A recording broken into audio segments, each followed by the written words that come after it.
hash to subscribe.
Hello and thanks for joining us for the Midday News. The national government is committed to ensuring that the Porgera mining project commences operations before the end of this year. Mining Minister Sir Arno Pala said the government was almost ready to grant the special mining lease, signalling the restart of the mine. Minister Sir Arno Pala said in the weeks leading up to delivering the special mining lease on September 16, the Mining Advisory Council identified a few technical issues that the applicant, New Porgera Limited, needed to address in their application. Sir Arno said the issues were flagged with New Porgera Limited, adding that the Mining Advisory Council had received a response from New Porgera Limited. The Mining Advisory Council will deliberate on the response from New Porgera Limited immediately. The government wants the project to reopen as soon as possible. This is because of the expected boost to the country's economy. However, the government must make sure that all regulatory requirements are met and all laws are abided by, stating that the government was not too far off on its planned date to restarting the Porgera mine. Sir Arno said he would be making a submission to Cabinet at the end of this month to have the special mining lease granted.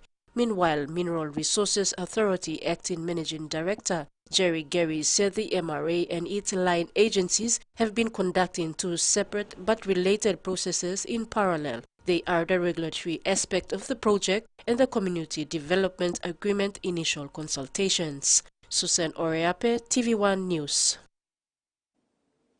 Kabiufa Secondary School in Eastern Highlands Province held its 43rd Grade 12 and 10th Grade 10 graduation yesterday. The school is located in the Gahuku LLG of Goroka District. It is run by the Seventh-day Adventist Church. 180 Grade 12s and 168 Grade 10s graduated. All 168 Grade 10s will continue to Grade 11 at the Kabiufa next year. Minister for Finance and National Planning Rainbow Paita said was the keynote speaker. He emphasized in his speech that they were important to him and that the students should nurture. The first being their personal relationship with God, their values and discipline.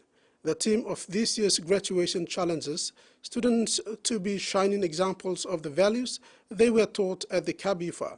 Principal Suto Lawrence emphasized this when he said they must be good ambassadors of the school and apply self-discipline, commitment and dedication to whatever they intend to do going forward. The 18th Annual Cairns Multicultural Festival, held on Saturday, September 23, 2023, transformed Fogarty Park into a melting pot of diversity and unity. Festival goers were elated with the diverse offerings in dance, music and food. Organized by the Cairns and Regional Multicultural Association, Inc., or KAMA, this festival brought together over 35 community groups from various corners of the world. KAMA's mission revolves around empowering cultural diversity, unity and awareness in Queensland. With more than 50 cultural groups under its umbrella in far north Queensland, the organization provides a platform for communities to share their unique cultures through storytelling, food, dance, arts, craft, music and youth empowerment initiatives. The festival showcased a plethora of cultural performances, including the Bhutanese Community Cultural Dance Group, the Latin Roots Dance Group, and the mesmerizing Lion and Dragon Dance. Solomon Islands Prime Minister Manasseh Sogavare has declined a White House invitation to meet with U.S. President Joe Biden in this week's Pacific Leaders Summit, in a move that will further stroke Australian and U.S. concerns over Mr. Sogavare's perceived lean towards China. Mr. Sogavare will return to Solomon Islands' capital, Honiara, this week after delivering his speech to the United Nations General Assembly Friday night. The United States authorities are reportedly disappointed by Mr. Sogavare's decision to decline the invitation. He is the only Pacific leader to decline apart from Vanuatu's new Prime Minister, Sato Kilman, who was retained in Port Vila to navigate a brewing political crisis after taking power 2 weeks ago. Darwin's skies came alive with residents flocking to the shores of Cullen Bay to celebrate its first ever Kite Festival. While it was the monster 30-meter kite that wowed onlookers, organizers, they say they were more amazed the bumper crowd. Up, up and away. The first ever Darwin Kite Festival blowing into town with rave reviews. Fabulous. I hope that they continue to do it every year. I think it's good for Darwin, and I really love the kites, the variety, and they're just so interesting.